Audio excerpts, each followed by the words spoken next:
All right. Hey guys, Eric Sachetta here, coming to you from Sterling, Virginia, and welcome to our weekly Tribe Team Google Hangout. And today we are going to be talking about the topic of growth, which is one of my favorite topics.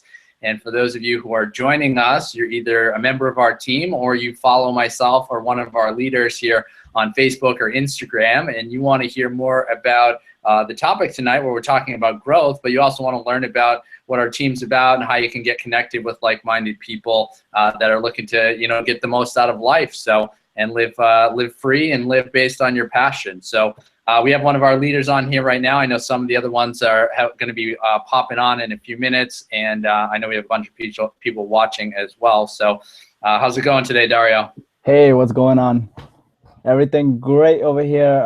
Very excited tonight about the topic that we're going to talk about. So I hope everybody enjoys it. Yeah, definitely looking forward to it. And I know you have some good things to share as well. So yeah, Dario, I'm going to have you mute yourself out for a couple minutes, and then I'll have you share some of the stuff that you have in a couple minutes. So I wanted to jump right in. We got a shorter time tonight, so I wanted to hop right into our topic. And our topic for tonight is growth. And growth is a very powerful topic. We're talking about personal growth. And the reason it's so powerful is I do want to mention, many of the people that are on this Hangout and watching are already a part of our team, the Live the Movie team. And we're all part of an online business system where we help each other create freedom in our lives by leveraging the power of the internet. A lot of times when people join our team, they want to know, how can I make money as quickly as possible, right? They want to know the strategy on how to make money, and they just want to go for it. Well, there's one problem with that. My number one mentor, Tony Robbins, says success in anything in life is 80% psychology and 20% mechanics. So someone who doesn't have the right psychology, you could teach them the 20% mechanics, but they won't follow through because they don't have the psychology up here to understand how to overcome challenges, how to be comfortable with the uncomfortable. And that's why on these Hangouts, even though a majority of the people on here are part of our team, and our opportunity is based on an online business system opportunity, but we're spending 8 weeks here talking specifically about personal development and leadership because the psychology is 4/5 of success in anything. So we want to spend our time talking about that stuff. So that's why we're gonna dive into this topic. And the framework of these 8 Hangouts, and this is the 4th one, is again growth. And this is all based on the framework of my book, The 8 Mandates of Personal Leadership, and the journey that I've been on over the last 7 years since I was sort of in the darkest place in my life to where I am now, and how I got from where I was to where I am now. And many of the leaders on our team are going through that same path, whether they know it or not, to create the life they want to create. So I'm going to talk about 5 main points here related to growth. I'm going to have Dario jump in and share some of his points in a little bit. And then we do have a few other leaders that are trying to hop on. They might be having some internet difficulties, but we will definitely get to that as well. So my first point today is what's called the plateau mirage. So if you're taking notes, the first point is the plateau mirage. Now, what the heck is a plateau mirage? So, when you, if you're, what a mirage is, right? You're driving down the street, it's hot out, maybe you're in the desert, and up down the road, you actually see something that isn't actually there. And then when you get closer, you realize whatever you thought was there isn't actually there. So how it actually relates to growth is a lot of us, actually all of us, have grown at some point in life. All of us learned to walk. All of us learned how to go to school, how to, take a test. All of us learned how to speak. All of us learned how to do all these different things that were growth. Growth is anything that you've never done before and then you do it, or you've done it before and you're doing it faster, easier, better, more enjoyable way. Anything like that, anything that stretches you. The issue that I find in life is not that people don't grow. It's that most people's motivation or objective when it comes to growth is to get to a certain point so they could achieve a goal, and they believe by achieving the goal, they will just be fine for the rest of their life. They're trying to get to the mountaintop, and once they get there, they think they can just hang out for the rest of their life, and they'll continue to feel happy and fulfilled. So a quick story I have about that, if any of you have been following our Hangouts for the last few weeks, you've heard myself or a couple other of our leaders who both worked for the same direct sales company I used to work for. And actually, Mallory talked about this last week, the contest that the company had in the middle of the summer every year.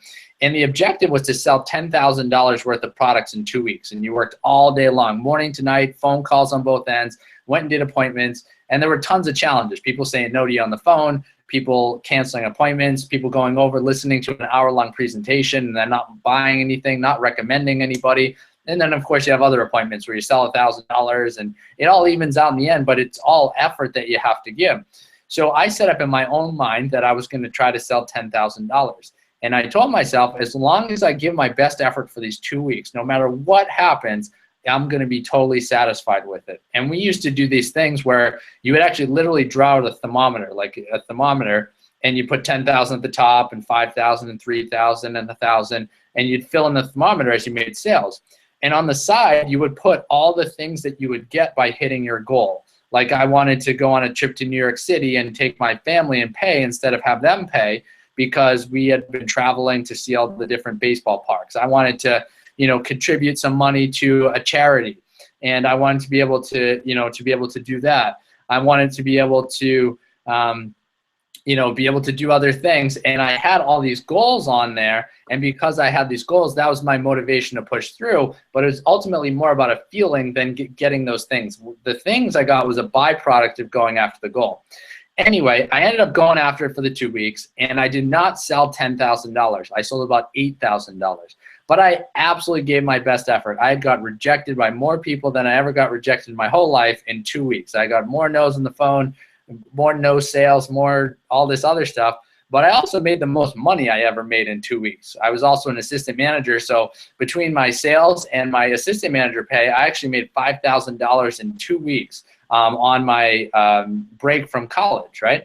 And it was an amazing experience. And there was a conference after, and I went to that, and that was great. But the biggest part was actually a couple days later after working for a couple full weeks, I went down the Cape to visit one of my friends who went to Bentley with me. And I have this whole group of friends I met in college called the Bentley family. And we all went down, it's middle of college, we're hanging out on her back porch, and there's like 7 or 8 of us, and we're just hanging out, 80-degree day, beautiful breeze, we're grilling on the back deck, people are having a drink or two, and this feeling came over me that I hadn't felt in the longest time. And it was just this feeling like everything was perfect. Like I was so grateful to have all these friends. I was so grateful to be there.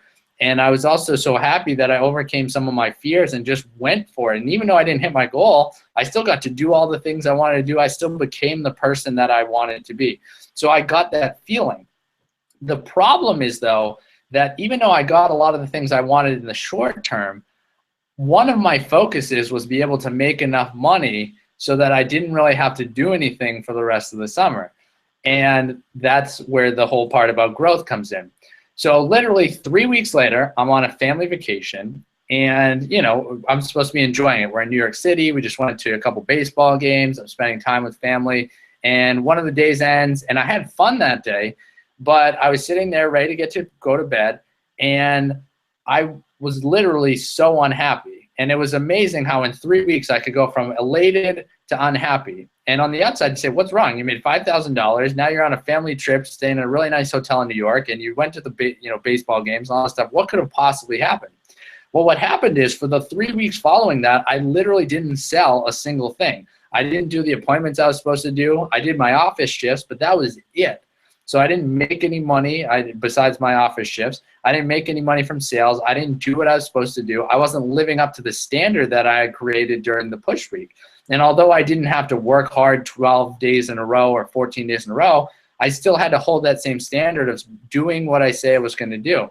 So what happened is I created what many of us have experienced in our life is that moment after the initial excitement, the moment after the celebration of winning the Super Bowl, hitting your goal, whenever that wears off, a lot of times you end up asking yourself the question, is this it? Like, am I just going to achieve goals the rest of my life, and then a week later, a month later, I'm just going to go back to being unhappy?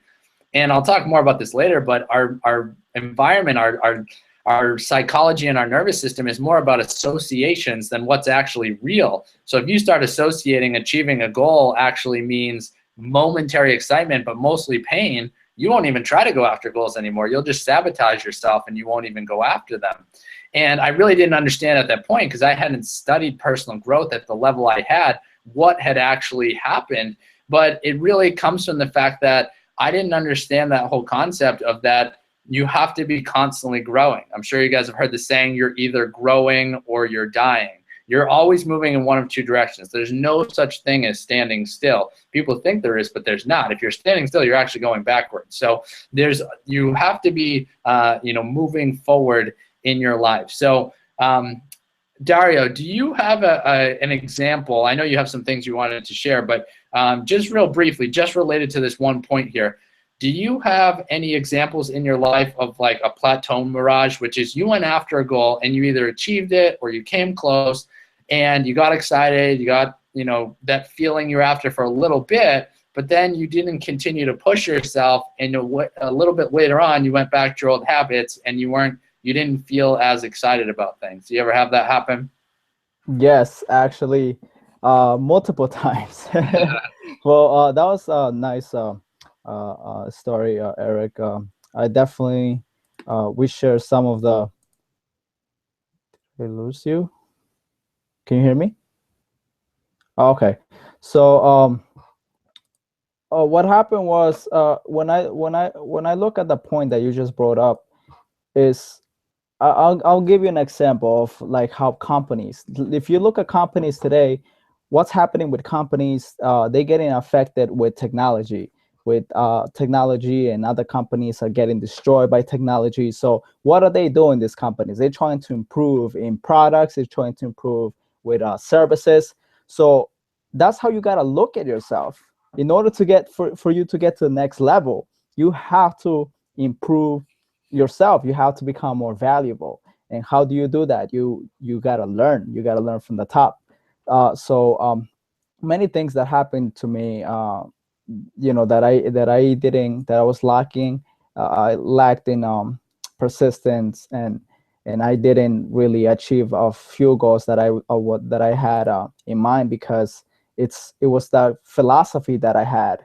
I wasn't consistent with things. So things changed when I started changing myself, and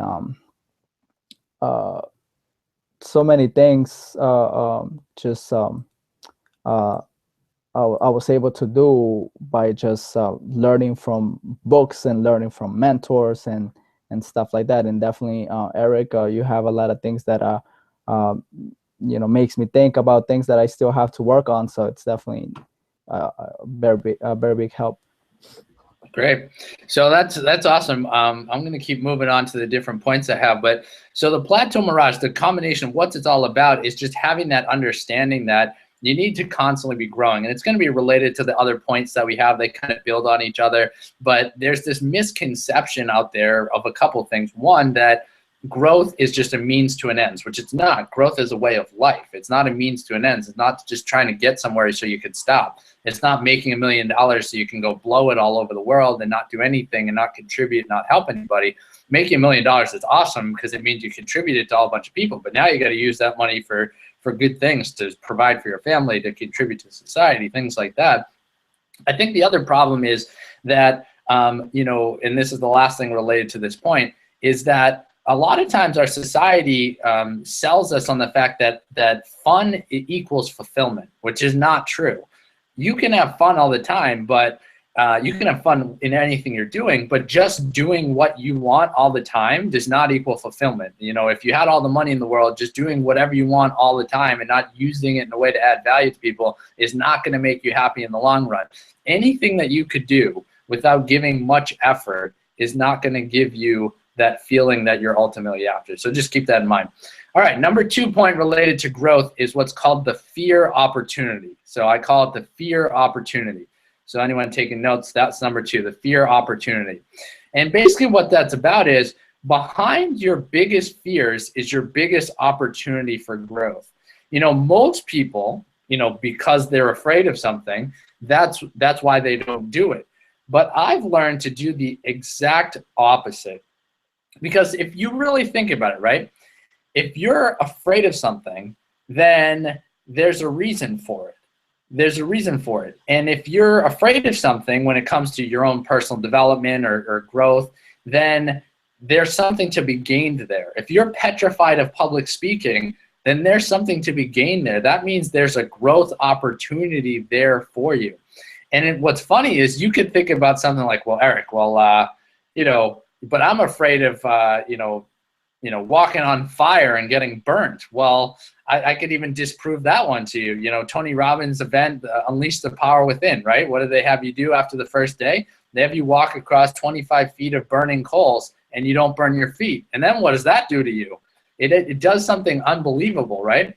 What happens is it creates an opening in your mind, right? Anytime you do something that your mind used to think was going to bring you pain or thought was impossible, and then you do it, it creates an opening where your mind actually and your nervous system say, wait a second, that wasn't true. So what else isn't true? And that's why at an event like that, he does it on the first day, and then the next 3 days you start to implement new beliefs and things like that. But that's just another example. There's so many things that can actually be done in your life, but you just haven't gone for it. You know, you think about, you know, if you're not in a relationship and you want to be in one, you are afraid to ask that person out on a date or go approach them or something. There's a reason for that. There's a reason for that. The reason is you say, well, I don't want to get, you know, rejected or something like that. But you're also nervous for the fact of if it works out, it could turn into something big. It could turn into a complete change in my life. It could be something amazing. You would not be afraid of something in terms of growth, in terms of development, if it didn't have the potential to give you that feeling that you want in your life and to really go after it. So I've embraced some of those things. I've embraced those different opportunities, and I'm gonna talk about them, you know, in a second. And to be able to really get beyond your fear, you have to have a why that is beyond yourself. You know, I give the example of public speaking because that's a big one for me. When I was in middle school and high school, my biggest fear was public speaking. I hated it. When they had that on the schedule to talk, you know, you'd have a presentation in class, I literally would figure out when it was on the schedule and I would worry about it all the way up to when I gave the presentation. That was a big thing for me. Now it is literally my favorite thing to do is to talk to people. Like there's, you know, dozens of people watching this, and, you know, I've given speeches at Kent State University and different organizations and stuff like that. And it's my favorite thing to do. But listen to the difference between what my focus was then and my focus was now. I was afraid when I was in middle school or high school of embarrassing myself. I was afraid of saying something wrong that I would get made fun of or something like that. That's what I was afraid of, right? And that could be true. That's still true if you go and talk about something that you don't have any knowledge of, or if you haven't, you know, studied or got yourself in the right predicament. So that still could come up. But for me, when it comes to public speaking now, I don't think about that stuff, right? I'll give you a really quick example, and then we'll keep going. So last January, I gave this keynote speech at Kent State University at their leadership conference. I was asked to be the keynote speaker. There's about 300 or 400 people in the room. It was the first time that I got paid to give a speech. I had given speeches to that many people before, but it was a part of the sales company I was a part of at conferences. So everybody was already in the atmosphere. It was a lot easier to give a speech of the company you work for because everyone already buys into the philosophy, so you don't really have to influence people as much. These are students on a Saturday morning that may or may not want to be there, but they're there listening to me give this speech. So, you know, someone might ask me a question like, how would you get over your fear of actually, you know, giving that speech? And what it is I wasn't focusing on messing up. I wasn't focusing on saying the right things or the wrong things or anything like that. I was focused on the one person that woke up that morning and said, I really need to hear something because I need to be influenced to make a bigger difference. I want to be a leader and I want to, you know, really improve my life. And I thought about that the entire time I was speaking. I thought about that one person because I know in a group that big what's going to happen. There's going to be 2 or 3 people that totally connect with my message. Most people will say, oh, that was a good speech, but, you know, it was good. And then there's a few people that hate it. They hate my shirt. They hate my look. They don't want to listen. They're not ready for the message, whatever it is. And what's funny is the school actually sent out evaluation forms at the end of the speech, right? And they actually had the students evaluate my speech. And she actually let me look at them before she took them away. And guess what happened? I had 2 or 3 people that said, oh my God, this speech was awesome. Like, it changed the direction of what I'm focusing on. Like, you did a great job, Eric, right? Most people said it was pretty good. It was a pretty good speech. They learned some stuff that they're going to implement. And then there was 1 or 2 people, one person that said, I was unprofessional because they didn't like my shirt. Like that was their thing. It was like, they don't like my shirt. I don't know what that's about. But if you think about that, if I was focused on that one person who was judging me because I wasn't wearing a suit and tie or whatever, then I never would have been able to give a speech. Instead, I'm focusing on the one person that needs to hear the message that day, and because of that, I gave the best message I could to the group. Do you see the difference between my focus in high school of way of thinking about it, and then what I focus on now when I give speeches? So I'm going to run through the next 2 points, and then I'll let either Dario, Mallory, or both you guys, contribute to the conversation. So the third point is capacity. And one of the things that you have to think about is when you push yourself, right? When you push yourself and do something you've never done before and grow, you never go back. You never go back. So let's say, for example, I always talk about my running example. So let's say you've never run more than 5 miles before, and then you run 10 miles. You run 10 miles. And you push yourself and you work your way up to 10 miles. And then let's say you get out of shape, right? You still have the ability to run 10 miles because you've done it before. Yeah, you might have to work back up to it, but you have the ability to do it. When you grow and you push yourself and you get to a certain point, you'll always have to be the ability to get back to that point. So what you're trying to do is actually push yourself to become more of who you are, and actually what happens is when you grow your capacity, more things get inside of your comfort zone. More of the things that used to drive you crazy or be outside of your comfort zone are actually inside of your comfort zone, because if they weren't, you'd constantly be doing things that you were afraid of, and that would be kind of difficult. I give the example of public speaking. I was afraid of public speaking, and then I got used to it. And then I was into running training with the company I worked for, and that was nerve-wracking, and then I was fine with it. And then it was running a training with 10 people and 20 people and 50 people, and it was growing the amount of people, and it was giving a better presentation. So there's always things you can improve on, but once you master something, you always have the capacity to do it. So one of the issues, like we just talked about with the plateau mirage, one of the issues most people have is they say, this is so far out of my comfort zone, is it ever going to become inside of my comfort zone? And it will. If you go after something with your full effort, eventually whatever it is will become inside of your comfort zone. And if you think about, right, the first time you learned to drive, the first time your parents let you drive around the parking garage, I know the first time I did, I was like, I will never be able to learn how to drive. I can't even figure out what's going on here, right? And then a couple weeks later, I'm driving and, not even paying attention, right? And that just happens. It comes from repetition and doing stuff, and then it becomes part of your comfort zone. And then, so that's number 3. And number 4 is uncertainty. Uncertainty. So here's the interesting thing that people kind of get messed up in their head. Everybody wants to grow, but they don't want to do anything that's uncertain, which is literally a contradiction. It's impossible. All growth comes from uncertainty. Because if you knew that you could do something, right, you 100% couldn't do it, and you knew it was 100% accuracy, and you didn't even have to think about it, it's not growth anymore. Driving your car is no longer growth. But the first time you drove your car, it was growth. You know what I'm saying? So now it's something different. So it's all about uncertainty. Think about those moments that are your favorite moments in your life, right? Think about those favorite moments. That story I just told you about the 10K Alliance and pushing myself to sell 8K in 2 weeks. That was totally uncertain. I created certainty by the action I took, but I was totally uncertain, right?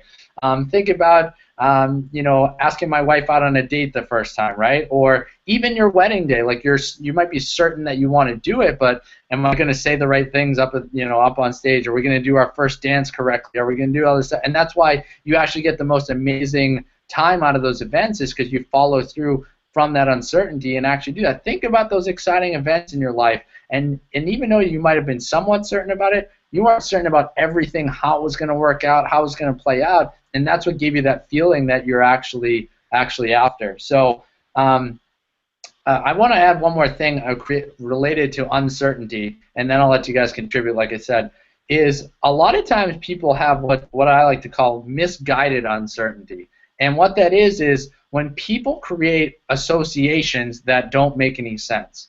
So when you study psychology, people do everything they do to try to avoid pain and hopefully gain some pleasure. That's the 2 main forces of what drives everything that we do, right? But here's one of the problems. is we take associations that we have in our nervous system and we try to connect them to an idea in our head that doesn't make any sense. So I wrote down a couple examples here, right? Someone joins our team, right? Let's say they haven't connected with us in our group yet, so they're not bought into our team. Someone just joins, they click a link, they join our team, and they buy some stuff, and then they get uncertain, right? They're like, oh my gosh, and they get this overwhelming feeling of uncertainty. Is this going to work? How do I do this or whatever?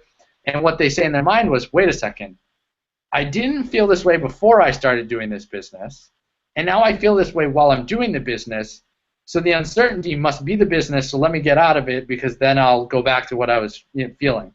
Really, the uncertainty comes from the fact that you're pushing yourself and you're growing yourself and you're learning something new, and you have to create repetition and you have to learn the system. So that's just one example. But a lot of times people create those associations, right? So let's say somebody starts their own business and it doesn't work out the first time, and then they swear off running businesses for the rest of their life because, oh, that'll never work. I did that one time, and it's just not for me. That might be true, but you did it one time, and that doesn't mean that all businesses you couldn't run or something like that. You know, we talk about the marriage example, right? You know, when people, if someone truly cares about someone and definitely wants to marry them, but they still get that whole cold feet syndrome, what causes that if you actually are marrying the person that you're supposed to marry? It's a misguided association, right? You're uncomfortable because you're like thinking about all different stuff. You're thinking about how the day is going to go, and you think about that's related to getting married, which is this person, and then you're wondering if you actually want to do it. So it's all these misguided associations that create things in their life. You know, there's people that have sworn off relationships, right? Their last relationship was so bad, they say, I'm just not going to do it. And they've created this association that relationships equals pain. Instead of saying that relationship with that person equals pain, but let me find somebody else, and creating those poor associations. So until you create really good associations, you're never going to continually grow and push yourself. So I'll stop there for a second. Do either of you guys have anything to contribute when you think about the last 3 points I covered, talking about the fear opportunity behind your greatest fears is the biggest opportunity for growth, talking about growing your capacity, or embracing uncertainty, because all growth comes from uncertainty. So if you guys have anything to add to the conversation here, you're welcome to jump out. Yeah, I jumped in when you just started with capacity, but hi, Eric. Hey, how's it going? Good. Happy or Merry Christmas Eve. Yeah, exactly. I wanted to say something just about capacity. There was a saying that goes, it's like something like humans are like plastic and not elastic. In a sense, just like you had said before, when you heat up plastic and you get it stretching, it doesn't go back to its original form, just like we don't go back to our original state once we grow our capacity and do something that we didn't do before. Where elastic rubber bands or something would bounce right back. So humans are like plastic, not elastic. I think I learned that from actually an old Vector Cutco manager, Travis. Yes. What?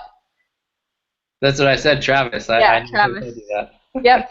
And like you said, it's just all about repetition if you want to get good at something. I just remember when you were talking about capacity, I remember when I started CrossFit a few years ago, and my capacity to lift weight over my head, when I first started, I couldn't imagine lifting 75 pounds over my head of weight on a barbell. It was just like way outside my comfort zone, and I couldn't even fathom myself doing that in the near future. And then about 3 weeks in, I lifted 100 pounds over my head like effortlessly because of the training that I did. So it was just repetition of the movements in CrossFit, but it was also just every single time that I went to a CrossFit class, I went outside my comfort zone every single time and increased my capacity each time too. And I haven't done CrossFit since I broke my leg, but I think just knowing that I can lift that 100 pounds, even though I probably couldn't today, I would be able to build myself up to that point again in the future because I know I've done it before and it's in my comfort zone, and once I get past that, that would be growing again. So that's a great example. Yeah. Really. Gary, you got anything real quick? We got about 11 minutes left, and then I have to run. But if you have any quick point, and then I'll get to my last point. Yes, absolutely. Hey, Mallory, what's going on? So yeah, absolutely. When it comes to growth, personal growth, I picture it like this. It's especially how it's like, how you eating for your body, let's say. Uh, Everything, the way you eat, and you're either eating healthy or unhealthy. Same thing with your brain. You either feeding your brain with good things or bad things. Basically, uh, you could say like feeding your mind with music, feeding your mind with the stupid shows or things like that. That's what's gonna come out from your mouth. That's how you're going to think. That's how you're going to act. So I wanted to actually share with you guys. I remember my first mentor when I was in my business, my first business, my first direct sell business. He told me, Dario, you're doing a great job inviting people to the presentations, but you're missing the most important thing. And I was wondering, what is it? And he goes, you're missing reading. You have to read. You have to develop yourself. And I didn't understand until I started reading. And what happened was, every time I would lift this book and open the pages, I would stop. I would just start reading, and then I would stop. I would close it, and one day I just kept going, and I didn't stop. And actually, this book was the first book that I read, and I could say that this book changed my life and changed my thinking. It's called The Magic of Thinking Big. I don't know if you guys ever read it. I have it right here. Wanted to share it with you guys. uh, but yeah, absolutely, like you said before, Eric, a lot of people want change. A lot of people want change, but they don't want to change themselves. Yep. Absolutely, that's a great example. That's a great book too. I've read that. Yeah. That's an awesome book. Yeah, reading is a big thing. When you think about what's going to keep you moving forward, again, we talk about you're going to be growing yourself, so you're going to be outside of your comfort zone. You're going to have challenges. The only way you're going to move forward is a couple things.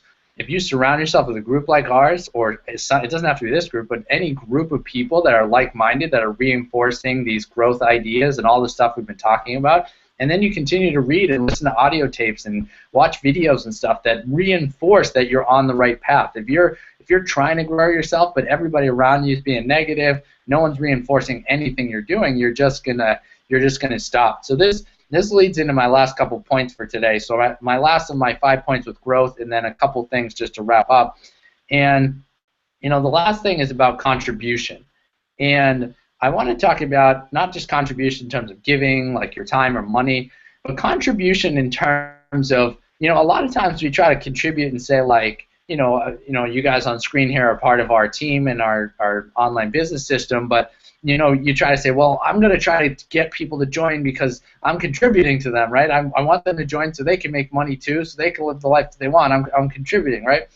A lot of times, though, you want to, I wrote down, you got to go first. You got to do and show, not tell, right? You got to be willing to do what it is that you want other people to do, take action, and have your example be the thing that pulls them in, that has people want to work with you, want to join you, and actually be a part of whatever it is you're doing, whether it's this system or something else that you're doing, and really go for it. I mean, I'll give you a couple examples. A few weeks ago, I started a Facebook group called the Eric Live the Movie Crew Community. And I invited some friends of mine. I also invited both my email lists, and then I also invited you guys on our team. And I just was posting, same thing, similar to Instagram, pictures, picture quotes, commission pictures of things I'm doing. I posted one long story telling my whole story, and I did all this stuff. And what's funny is I've had a few people I know actually reach out to me and say, hey, what the heck are you doing? I don't know what it is, but like I want to do what you're doing. And it's not from telling them like, hey, you got to join this thing. It's from being like, they're seeing that we're actually traveling, that we're actually making money while traveling, that we're developing ourselves, that we have this team, like these Hangouts, and then people want to be a part of something like that. I'll give you the number one example in my life right now, and it doesn't bother me as much as it bothers Meg, but it bothers her a lot, which is people always say the same things when they hear what we've been doing, right? So they say, wow, you guys are traveling, that's really cool. Oh, you're having a baby. That's really cool. Oh, you're gonna have to stop traveling. And yeah, okay. Yeah, you can't travel with the baby. So yeah, it was fun, but now you got to settle down and do your thing. And she gets a little upset when people say that, and I just smile because I say, I'm not going to respond to that. I'm just going to show people. They're going to look up and they're going to see a year from now that they're going to see the three of us traveling, and they'll say, oh, Eric, you don't know. You don't have a baby that's waking you up in the middle of the night and all this stuff. And that's totally true. I don't know what it's like. But they also aren't running a business where they can work from ever and do whatever they want and sleep when the baby sleeps and write their blog posts when there's time to write the blog post and turn your schedule upside down and still get to do what you want and still get to do all that. So I'm not going to respond and say anything. I'm going to show people. And then you get people to ask questions, say, how in the heck are you doing that, versus feeling attacked when you attack them back and say, you can't do that. That's never been done before. People can't do that. That's just not possible. So it's all about doing and showing, not telling. So that's the last part when it comes to that. And obviously it's going to be tough, but that's growth. We're excited about that. We're excited embracing something that, we do have mentors in that. Brian and Rhonda have Hanalei. Justin and Dee have Kuan Yin. We know people that travel with little kids. We've seen them. They're part of our group, right? So I have that example to go off of, but I'm not going to talk about it. I'm going to do it, and actually we're going to show people what's possible to show our little kid that you can do whatever you want in your life, And by the way, this is a real quick tangent, but if you think traveling with your kids when you're little is crazy, 20 years from now, college might be online or college might not exist. We all might be driving in cars that drive themselves, right? We might be living in a world where literally everything is the internet. The wall, the ceiling, the floors, you touch stuff, you can see the weather, you can see what's going on. So if you think traveling the world with kids is crazy, the world could be completely different in 18 years from now. So why not embrace that now rather than having it hit you in the face and being like, what the hell, what is all this new stuff that's going on? So just a little aside there. But it all relates to what I'm talking about. If you've been inspired by what we're talking about tonight, if you love talking about, personal development, but you also want to utilize it to make changes in your life, and you're someone who wants to do that, but time and money are a challenge to you, definitely think about joining our team. There's a link below. You'll be taken to a video that talks about our system, and it talks about a lot of the leaders that are doing even better than some of us.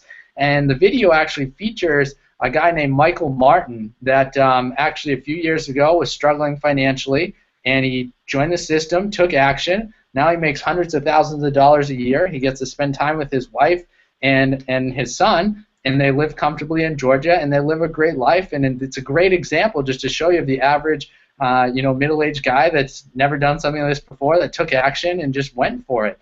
And if it inspires you to want to live that type of life, then click the link below and join us. You'll lock arms with us. Whoever sent you here will reach out to you, and we'll get you going. And if you're into developing yourself and creating that life of freedom, this is the perfect opportunity for you. And the last thing I'll finish with is, if you want to take your personal growth to a new level, if you want to really connect with us, we are holding a mastermind in Greenville, South Carolina. It's the first one of its kind for our team, and it's going to be February 12th to the 14th.